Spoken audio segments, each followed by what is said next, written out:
улсын математикийн 62 дугаар олимпиадыг Баян Онгор аймаг жилийн өмнө одоо явуулах хэрэгтэй авсан. Бид бүгд энэ ажлын хүрээнд аймгийн засаг даргын захирамжийн дагуу ажлын хэсэг ажиллаж өнөөдөр Баян Онгор аймагт 1996 онд 30 дугаар олимпиадыг зохион байгуулж ирсэн бол Баян Онгор аймаг 30 жилийн дараа 1962 дугаар олимпиадыг одоо хэрхээ авч зохион байгуулж байна. Тэгээд өнөөдөр бүс нутгаас одоо хэрхээ авсан нийтдээ 164 сурагч, 64 багш нийтээ 222 оролцогч оролцож байна. Монголын математикийн олимпиадын 3-ын даваа буюу улсын математикийн 62 дугаар олимпиад өнөөдөр 2 дахь өдрийн бодолтой хийж дууслаа. Энэ олимпиадад Е англи буюу 9-өөс 10 дугаар ангийн сурагчид, F англи буюу 11-ээс 12 дугаар ангийн сурагчид, мөн Т англи буюу багш нар гэсэн ийм 3 англиар оролцож байна. Олимпиад маань 3 сарын 28-наас 4 сарын 2-ны хооронд явагдаж байна. 3 сарын 28-нд угталтаа хийгээд 3 сарын 29-нд нээлттэй хийсэн. Одоо 30-31-нд бодолтоо хийгээд 4 сарын 1-нд хамгаалтаа хийн. Өнөөдрийн улсын математикийн 62 дугаар олимпиад маань их сайхан болж өрнж явж байна. 2 өдрийн бодолт хийгдээд одоо өнцөндөө өндөрлж байна. За ерөнхийдөө математикийн олимпиадад одоо манай Монгол улсын маань уураг тарих болсон шилдэг охид хөвгүүд шилдэг математикийн багш нар маань цуглаж уралддаг. За энд миний хувьд 2004-өөс 2015 онд олон улсын математикийн олимпиадын Монголын шгшээ багийн дасгалжуулагчаар тооны онолын хичээл зааж оролцдог байсан. Тэгээд ер нь олон улсын медальтан одоо шилдэг сайн хүүхдүүд маань Америкийн, Солонгосын, Европын ихтэй сургуулиудад одоо шилдэг ихтэй сургуулиудад жишээлбэл Массачусетс их сургууль, Принстон их сургууль, Токиогийн их сургууль, Сөүл их сургуульд урилгаар очиж суралцдаг л да.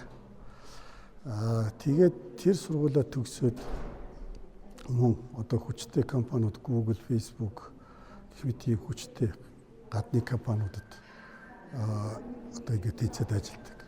За энэ бол нэг талаас маш сайн үзэгдэлтэй одоо Монгол хүн нэг үе бодвол дэлхийн хөл нийлүүл алгаж байна. Дэлхийн шилдэг мэрэгчлэн болж чадж байна.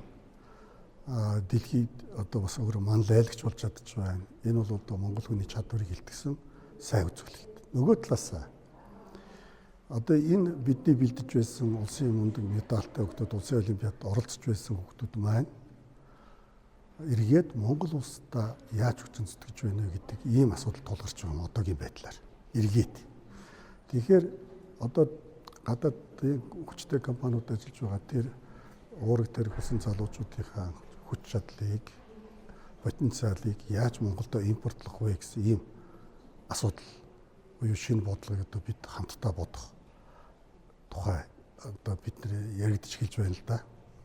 Тухайлбал одоо Facebook ч гэдэг юм уу, Google байдаг юм уу, өөр одоо бүр одоо шилдэг инновац, дижитал технологитой одоо хагас дамжуулагчийн үйлдвэрт ажиллаж байгаа залуучууд, инженерүүд тэдний үйлдвэрүүд, компаниудын дэмжлэг, инновац, дэмжлэгийг одоо Монголд яаж импортлох вэ? Хитрхи муухраар ирж Монголд ажиллаж хүчээр шахахгүйгээр их ухаалаг менежмент тэдгэрийг Монголтойгоо яаж холбох вэ?